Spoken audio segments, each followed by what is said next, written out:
Hello, beautiful people. Welcome back. I am so excited. I'm going to be talking about Nobody's Fool. This is my review, my opinions, how I feel, and I'm going to connect it with real life examples. And I'm going to tell you right now, spoiler alert, spoiler alert. If you haven't watched the movie and you don't care about spoilers, continue to listen. Um, but if you have, girl, let's talk. Homie, let's talk. Okay. So I felt like overall, Nobody's Fool was a good it was good. Like I wanted to get on here and do the review last night and cuz I'm so hyped and I said let me sleep on it, let me think about it and let me come on the next day to, give an accurate review. Be sure to comment and subscribe because I want to know how you feel about this movie as well. Now, here's my thing. It was funny. I can say that. At first, I wasn't really attracted to the movie because, Tiffany Haddish, yes, she's funny, but I just feel like sometimes she can be like a caricature, like just over the top extra. And I was like, I don't know how I'm going to feel, but I wanted to support my girl, Tika Sumpter. I've been rocking with her since One Life to Live days when she was on a soap opera with her sister Evangeline. Okay, ABC soaps, what's good? So I've been rocking with her, since then, and I'm so happy for her that she has a leading role in this movie. Like I said, it was funny. I love to see Whoopi Goldberg in a comedic role, like just doing her thing. I felt like everybody came with it. You know what I mean? I felt everybody came with it. It wasn't too serious. I did laugh. There were times that, it was hilarious or whatnot. And Tiffany Haddish, she was a great comic relief as well as Whoopi Goldberg. So I'll give that to her. But, coming into the movie, you're thinking, okay, it's Tyler Perry. I'm thinking it's going to have some sort of, like family kind of movie thing. Don't bring your little nieces and nephews. Don't bring it should be rated R. Like I felt like there was an unnecessary profanity. There was, scenes that were low key, soft porn. I was like, okay, whoa, Tyler. Okay, you're deviating away from kind of how he came out in the game or whatnot. Okay, didn't care for that much. And also, I noticed it's just like, I feel like Tyler Perry doesn't have any new storylines. Or the black, market, whatever, not just him, but I just feel like this is the same story, different cast. He has told this story already. I'm pretty sure of it. Successful black woman, dating a guy who she would never have dated in a million years, but he happened to be a good guy. I wouldn't call this particular scenario struggle love, but it is some sort of dating down. You know what I mean? Like she's making six figures. The Tika Sumpter's character, she's making six figures, and Omari Hardwick's character, yeah, he owned his little coffee shop or whatever, but he wasn't on her level. And they kind of highlighted, just one scene that he has a son. You know what I mean? So I was like, okay, so they're like really like painting him to be quite interesting. And it's just like, not saying she doesn't have her own baggage, but it's just like the guy, he had more baggage, visible baggage, than she did. She had her own baggage as well. She was emotionally unavailable. She didn't deal with her feelings.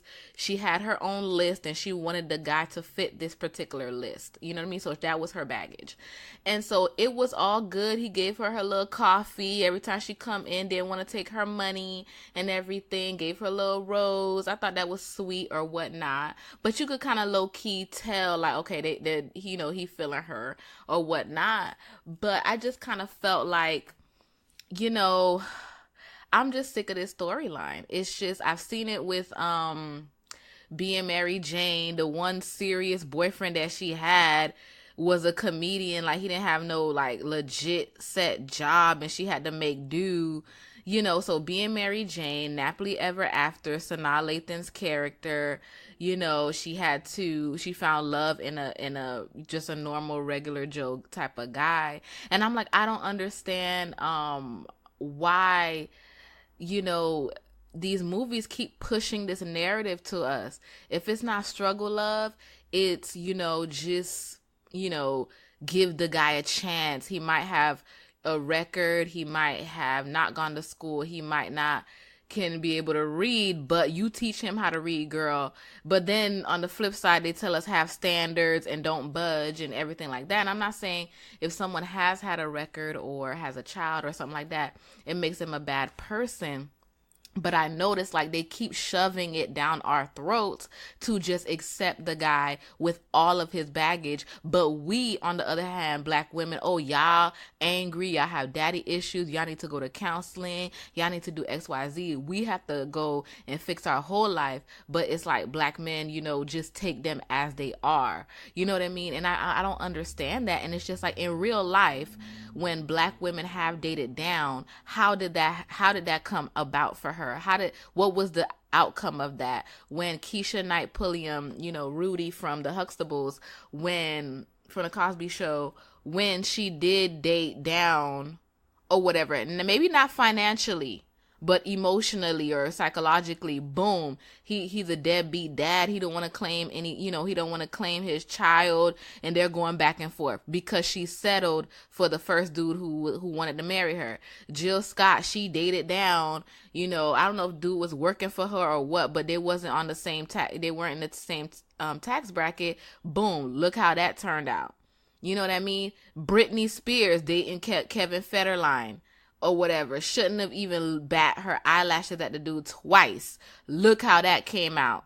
You know what I mean? So it's just like, Kelly Rowland, her situation, they're bopping, they're doing a great job. I'm not saying everyone who kind of dated down, it was a bad situation. I'm not saying that, but I noticed a lot. Mary J. Blige, she dated her manager. Boom. She was cutting his checks, and now he asking for checks beyond what, he should have gotten. So it's just like sometimes I realize, when black women date down, it's not a beautiful fairy tale Tyler Perry, movie, and I'm just so sick of this narrative. Why is it that we always have to date down and make sure he's okay or build him up or whatever? Why aren't these same writers like Tyler Perry or whatever telling these black men to get on up and do better? And I'm not saying this guy didn't, he was in recovery. He had his own coffee shop. He had his own little cabin, it seemed like. So he was more or less middle class. But if you put them on paper next to each other, it just didn't add up. And so it keeps telling women like, what your list, what you're hoping for, what you're striving for, it doesn't exist, sis. Just settle with, the normal guy or whatever. And so we could talk about the Michelle Obama, how President Obama, you would consider him as potential. He didn't have it together. Michelle had it together. But this is a Harvard student. This is someone in Harvard. You know what I mean? So yeah, he might not have been on Michelle's level at that time, but whoa, we see him moving. We see him, doing what he got to do, top of his class. You know what I mean? He's an intern, but he has potential. A lot of these dudes don't have that. You know what I mean? So it's just like that just grinds my gears. Like I cannot stand that. And I'm not going to let Tika Sumpter character off the hook. She was playing so much games with this guy. After she found out, the Charlie dude wasn't who he was or whatever, it was like, okay, let me give him a chance. But it was by mistake, but let's try the second time. And the homegirl wasn't no better, pushing her, towards, that's Amber's character, pushing her towards him or whatever. Not towards him, but towards Charlie, who happened to disappear. I actually liked the little catfish add-on. That was absolutely hilarious. I thought that was a nice spin, but I just kind of felt like, okay, it was like she was hot and cold. Oh, guys do this all the time. What's wrong is wrong. I don't appreciate men wasting women's time, and she was wasting that man time. And then it was like, okay, now Charlie came back. You should have called dude and said, you know what? Charlie is back. I want to see what's good. I'm just going to go to dinner and I'm going to come back and, let's see if it works. Yeah, he probably wouldn't have been down for that. But the man done bumped into you on the street, calling you, you not answering. It just really was a bad look for her. And I felt like she didn't deserve the guy. At the end of the day, she didn't deserve him, as far as like on the emotional level. But I just felt like he still was not on her level. Why can't we just see a movie where a guy is, he is on the person's level? You know what I mean? Like, why can't we see something like that where two black people are on the same level? Or, there are movies, but I think more so like on the Caucasian market, like Pretty Woman, where the woman is down. My homegirl was telling me this. You know this? She was telling me that when I brought up Pretty Woman, where the guy picks up the woman and dusts her off and make, damsel in distress. And she was like, yeah, more so like the Caucasian romances, it's always the man coming in being a knight in shining armor. And I was like, and you know what's crazy? It's always in the black movies, it's always the woman who's the knight in shining armor coming to rescue the guy. You know what I mean? And I'm just like, I've seen this way too many times. Like Taraji has played this role 50 times. Tyler Perry has written this movie 50 times already. So I'm just, sick and tired of that narrative. And I just honestly feel like, I don't know, like I don't know if I'm just gonna kind of keep my dollars and stop getting my hopes up, for these kind of movies, because it's just like, we always just have to just accept anything. And I'm just like, why aren't these narratives pushed to black men? Oh, guess what? You're not going to have the Kim Kardashian. Go ahead and get you a black woman that's going to hold you down, that's going to take care of you. Like, why aren't those narratives pushed? It's always this one-sided, we have to be holding the black man down. And, so what if you have a degree and you work hard for what you have and you have a six figures and you're making six figures? Go ahead and just date somebody who is not making as much as you, and you have to carry him. And then when you become the angry black woman who is resentful because he can't meet you that way, it's all your fault, sis. You should have chose better. You should have picked a guy on your level. And it's just like, are we saying, is art imitating life or life imitating art? Are we saying that there are no black men on a six-figure level? Like, is that what we're saying? That they don't exist? So just accept anybody who's breathing, who's walking? Like, what are we really saying? And my homegirl I went to the movies with, she was like, a lot of black men are upset at Tyler Perry because he keeps depicting them in a horrible light. And I was like, wow, I didn't know black men were like super mad at him about that. But yeah, if you think about it, he's either made them cheaters, he's made them broke dusties, he's made them, if they were successful, they were abusive and successful. I understand Tyler Perry wants to show us the other side. He wants to show us that everything that glitters is not gold. And I get that. But why is it the black woman is always successful, always rich, always have money, and then the black man doesn't? Like, he's not on the person's level. Like, how are you building the black men's psyche? Like, how are you building them? How are you helping them? You know what I mean? So I just felt like, okay, Temptation, that movie, I mean, he low key was, he did at that time dog the woman out, and the guy came on top. But I just was like, he was better than the Acrimony dude. Like, Lance was a sweet guy. He just kind of was really comfortable. He was really comfortable in that marriage. But I just kind of feel like I'm just sick of these narratives. Date down, struggle, love, just accept what you're gonna accept. Like, it's not just Tyler Perry, it's just the black community all together. Like, I'm so sick of black women having to just settle for the guy who has all this baggage. And I saw how black men came for Sierra because she has one child, okay? And the way they dragged her, they were like, oh, Russell don't have no kids. He failed, like this is a downgrade or whatever. But when these movies come out with black men with kids, it's like the woman who doesn't have any kids just marries this guy. There's no problem. When Sierra was dealing with Future with the 4 or 5 kids, it wasn't a problem. And so we have to accept anything black men throw at us, and they can be picky about who they get to be with. No, we get to be picky too. And we have to start being picky about where we're spending our dollars. It's like Tyler Perry has not evolved. I was disappointed with Acrimony, still gave him a chance, wanted to see Nobody's Fool. And I was kind of disappointed that it's like we keep regurgitating the same love stories. And I'm just so sick of it.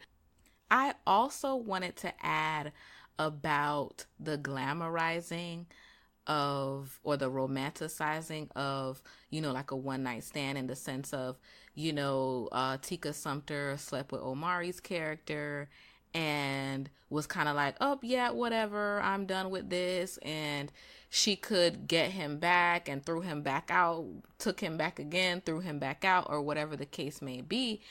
And for me, and then what she said about him, I felt like was so disrespectful. Oh, he went to jail, and he's a ex addict. Like, that was absolutely disrespectful. She was judging him.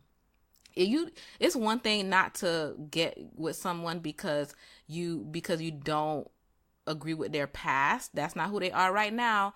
But you can make a choice if that's not the past you want to accept for your future. Then hey, you get to say that. You get to choose. Men choose all the time.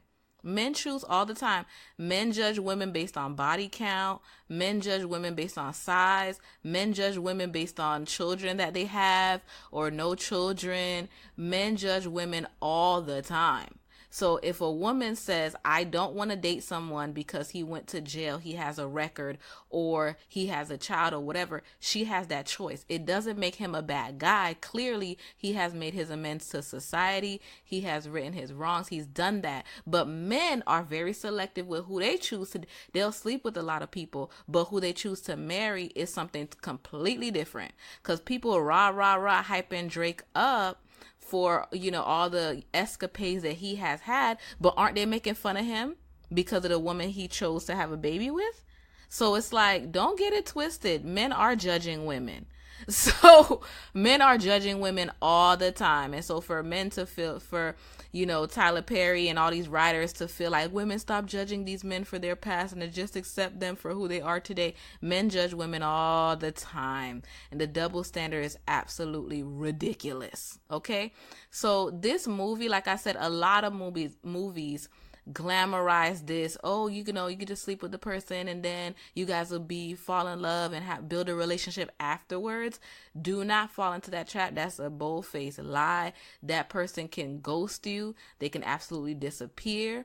Don't put yourself in that type of situation to where, now you're out here, you're vulnerable, and now the ball is in his court and everything like that. Don't do it. Do not do it. And I'm like, Tyler, come on, son.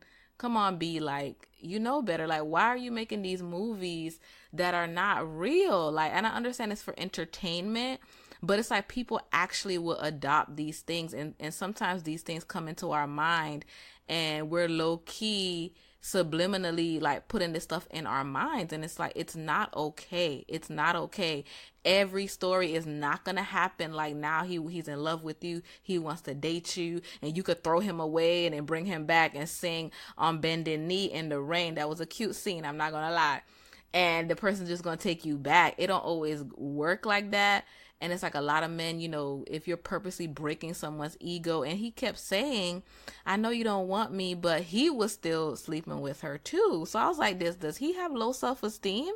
Like, why are you letting this woman try you like that? Yeah, you don't have the money, you're not on her level or whatever, but she had no right to talk down to him. So it's like, I feel conflicted in a way. They could have been very good friends. They didn't have to date. And I love how he then got some self-esteem about himself when he did say, I love her, but that doesn't mean that they're gonna be together. Like, he finally was done with her, and then she sang On Bended Knee, and they kind of started, he pulled her from out the rain. I thought that was really cute. I was singing in the theater.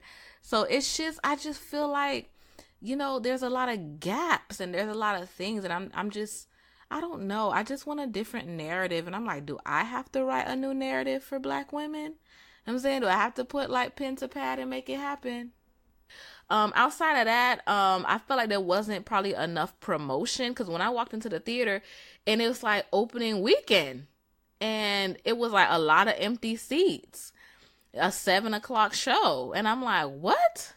Like, usually Tyler Perry stuff, is, it's filled to the brim. So either there was a lack of promotion or people wasn't really feeling the film like that. I don't know. Maybe, because I looked online, they said Friday was disappointing. I went on a Saturday and it's Sunday today.